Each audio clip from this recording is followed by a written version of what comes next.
Greetings, dear one. It's really great. The sun's just starting to come through the trees here up at Castle Lake.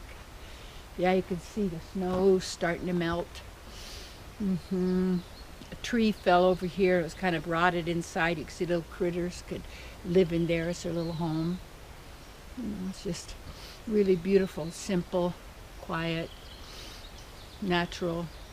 It's called integrity.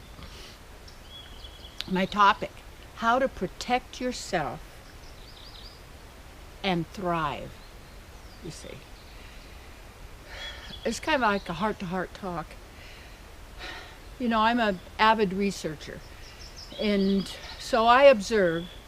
I like to know what's going on, and also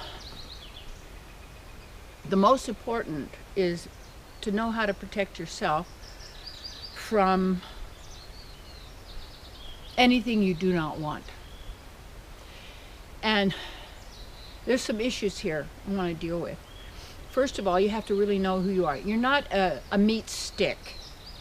This flesh, what we call flesh, is not who I am, and it's not who you are. And therefore, you were never born, and you'll never die.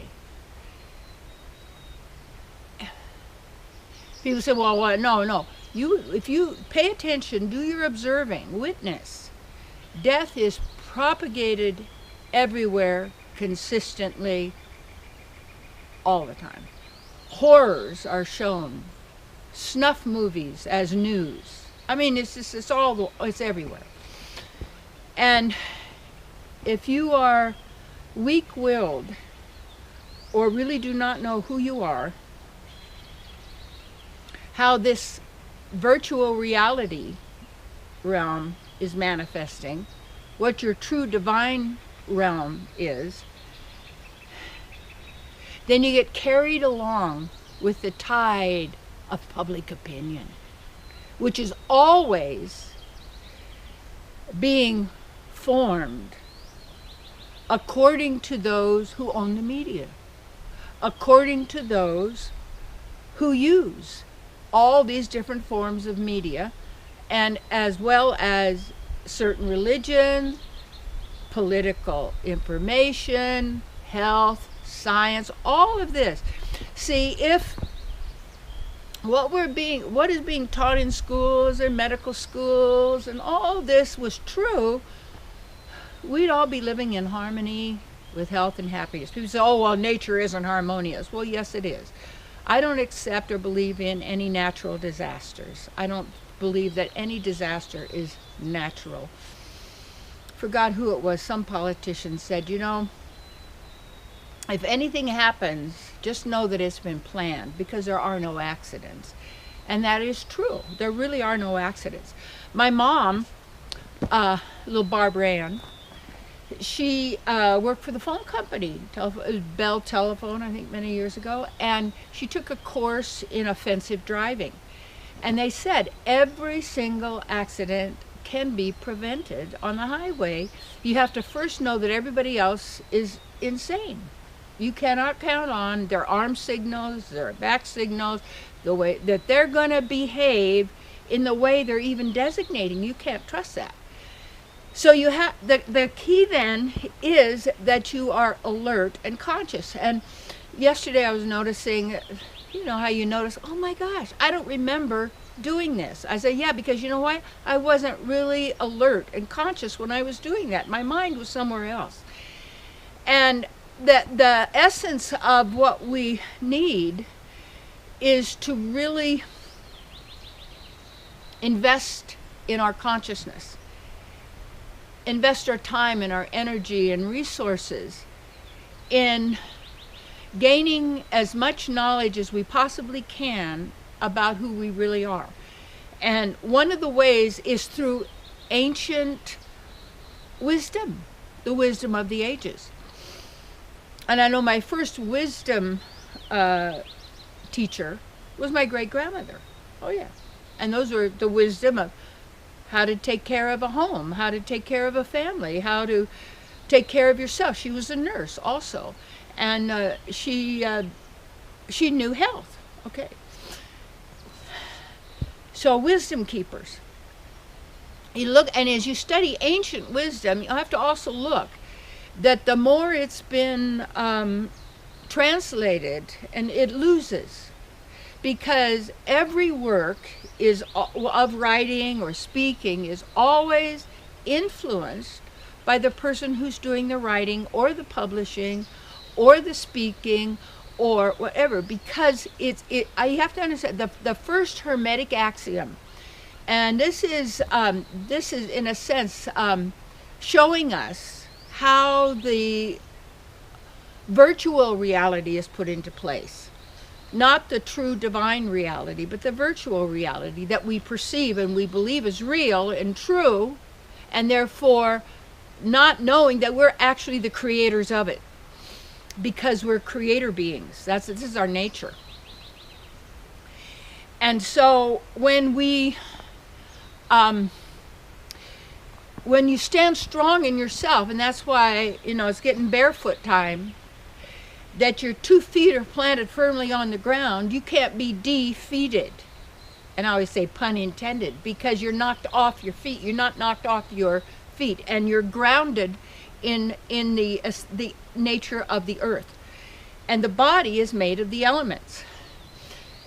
So when you use your resources, your time, your energy to study these ancient documents, you also have to make sure, or teachings, the wisdom teachings of various disciplines, and often that's why almost that indigenous people are usually removed from the earth, so that the remaining people don't have any sense or idea or knowledge of ancient wisdom that was known at a time before as much mind programming was going on.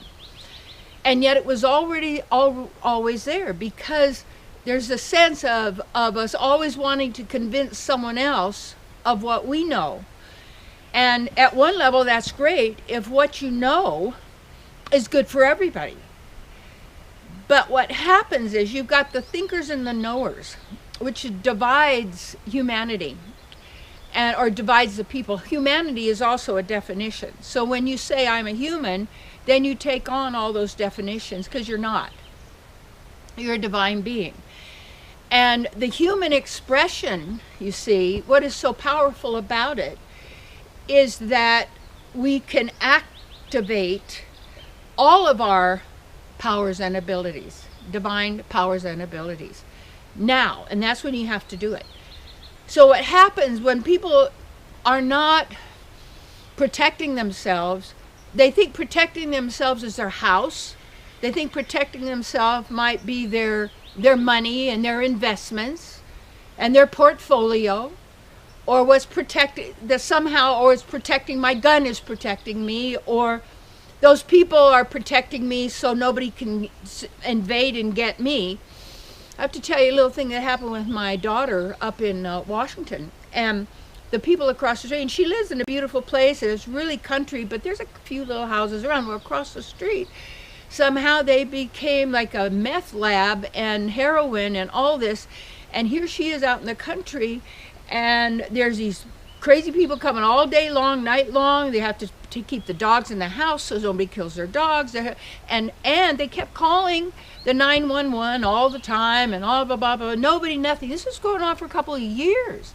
Finally, she and her husband and the neighbors got together, and they started calling the electric company whose bills were paid. They called the people, the banks that owned the house. They went and they got rid of these people. Yes, the place was closed down. And then the neighbors bought the house so they could turn it into a really nice rental and choose the people who are going to live there. And it's also that they didn't use violence or anything. They found out how to do it, and they never gave up until they got the job done. Well, what happens in this world is, well, somebody else is going to do it for me.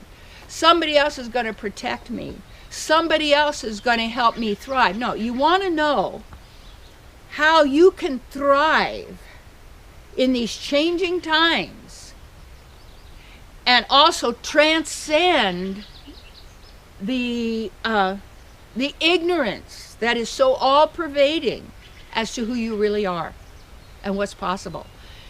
And that there are core beliefs that most people have no idea that are residing in their consciousness that are actually sabotaging them at every step of the way. And the more fear a person has, the more they want somebody to protect them so they don't have any fear, but the fear is an implant. And we say, oh, it's that reptilian brain. Well, that's an implant, that's a concept, that's an idea, just like it all is in a virtual reality. And when you give your power away to anyone or anything outside of your own being, you put them in your God center and you make them God. You make them the source. You make them the ones who tell you how to live and what to do. So the key here then, how to protect yourself and thrive, you must do your work, you see. We'll talk about that later. And watching these videos and sharing them with people